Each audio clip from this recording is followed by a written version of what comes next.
lot of talk about the new vlogging camera that Nikon brought out recently, but I still think that the M50 is still worth the hype for a beginner, and here's why. If you're like me, you probably watched way too many camera comparison videos. Do I get the Sony ZV-1? Do I get the M50? It was the biggest back and forth for so long until Nikon dropped their Z30. And that's the real tea. I had just got my Canon M50 when the Z30 wave hit YouTube, and I started to doubt my purchase and wondered if I made the right decision. But these are the reasons why I still believe that the Canon M50 is still a great beginner camera in 2023. And I'm not here to talk specs, I'm just here to share my feels on this vlogging camera that I use to grow my channel as someone who's not super techie and is just doing the thing. The first thing I want to talk about is the fact that smartphones exist. When I first started on YouTube, I built both of my channels using a smartphone. Just a cheap $400 smartphone. Not the newest iPhone, not the newest Samsung, just a cheap, no-name phone. The camera and the audio weren't the best, but the point is that you are still able to grow. If you have a decent smartphone, or a smartphone at all, I believe that you can still grow your channel. To what extent? I don't know, that depends on a lot of other skills that you might have or might not have, but it is still possible to grow, and I don't believe that a smartphone versus a camera is going to make or break you growing your channel. And if you are going through your first year or two using a smartphone, I feel like any camera that you get next is going to feel like an upgrade. And again, we're talking about the beginner. You need to learn the skills before you're worrying about like what tech you have. Another thing that I love is that the Canon M50 is a great camera to just turn on, put it on auto. If you're not super techie or you really don't know what you're doing, turn it on auto and do your business. I think that that's really important when you're starting out.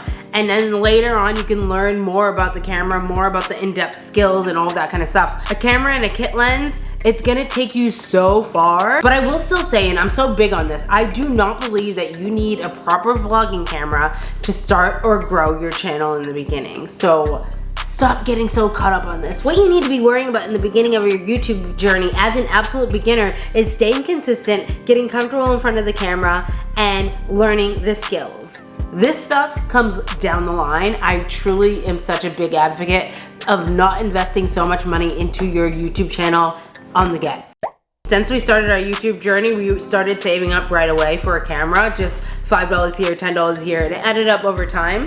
And at the time we were saving up for a camera, we were saving up for a wide angle lens. Now this kit lens, I have never used it until today, and it will do you just fine, especially if you're just doing vlogs, something like this.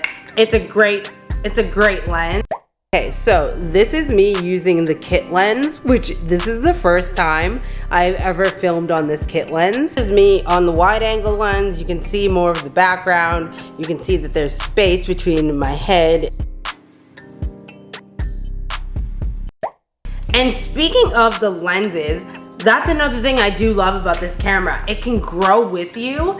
You know, the lens is not stationary. You can take it off. As you learn more skills, you can upgrade to cameras that are more suited to the look you're going for, or just to improve the quality. You know, there's better lenses out there to get that blurry background effect. I really just love that the camera body can grow with you. And going back to the comparison about the Sony ZV-1, why I think at the end of the day I went with the Canon was because I could change the lens. The Sony ZV-1, you can't change the lens, you're limited on the zoom range, so I liked the idea of being able to invest in a new lens versus just having to get a completely different camera. I'm sure down the line we will have two cameras, but right now as a beginner, I just love that I can change the lenses. I know that there's a lot of talk about how the M50 is being phased out and Canon's moving in a new direction and all this kind of stuff. I think that like if you're just getting started and you're on a budget and you can get like a second-hand Canon M50, like I do think that it will serve its purpose until like you're ready to like really upgrade.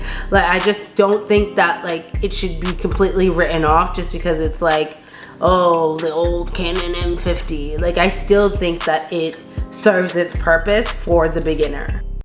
And I also just love that it is a well-known camera, so it is very easy to deep dive into the tutorials and to learn a few new skills. It's very easy, accessible information for free on the internet because it is such a used and well-known camera. I know that one of the big things that people talk about when it comes to the ZV-1 versus the M50 is that it's a lot bigger than the ZV-1, and so they feel like they want the ZV-1 because it's less noticeable. But like, if you're out there vlogging, people know you're vlogging. You're not hiding because you have a slightly smaller camera. Like, you're out there, you're talking to a camera, people can see you.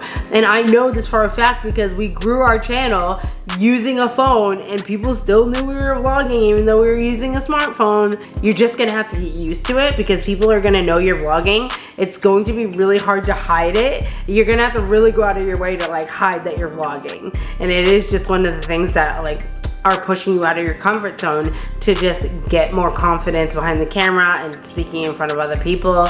And I honestly think that that's something that happens to people even if they're 6 years on their journey. So it is just part of the journey.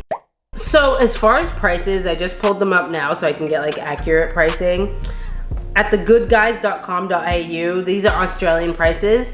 It's $929 for the M50. And when it comes to the Nikon Z30, the price in Australia at JB Hi-Fi is $1,299. If there's a sale on for any of them and you can get it cheap, I think any of them will do you good. I honestly think when it comes to beginner cameras, there's just all this like overratedness. I don't know, I just feel like all the hype out there makes beginners feel like they're going to make the worst mistake if they get this camera over this camera. And I understand that because it is such a big investment. You want to do your research, you want to understand, you want to know that you're doing what's going to be best for you, that you're not going to regret it down the line. But I truly stand by, I don't think that you can go wrong, especially if you're upgrading from a smartphone.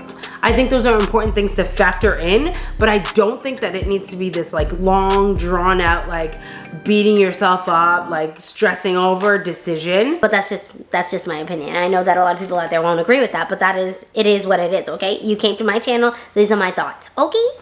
So if you are building a YouTube channel right now, I would love to know what you are currently filming on. Are you rocking a smartphone? If you are, I applaud you because I just like honor anyone who's just like doing what they can with what they have and just showing up for themselves. So if you are here showing up on your smartphone, go you. If you haven't started a channel, what are you thinking of filming on? Smartphone, M50, ZV-1, Z30, or some other camera that I haven't heard of yet? Let me know in the comments. And if you do have a Canon M50, I would love to hear your thoughts and reviews in the comments because I know that it will help people out. I know that this was something I was very interested in knowing more about when I was making that decision. So if you love it, let me know. If you hate it, let me know. And obviously let me know why, because I think that it will help other people out. What are the things that you think are important to take into consideration when buying your first vlogging camera?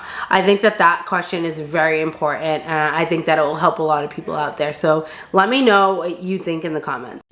If you are looking for motivation or tips on consistency as a beginner on YouTube, I have dropped a bunch of videos, so you might find them helpful. Definitely go check them out. In the meantime, thank you so much for watching. Consider subscribing, and I hope to see you tuning in to another video soon.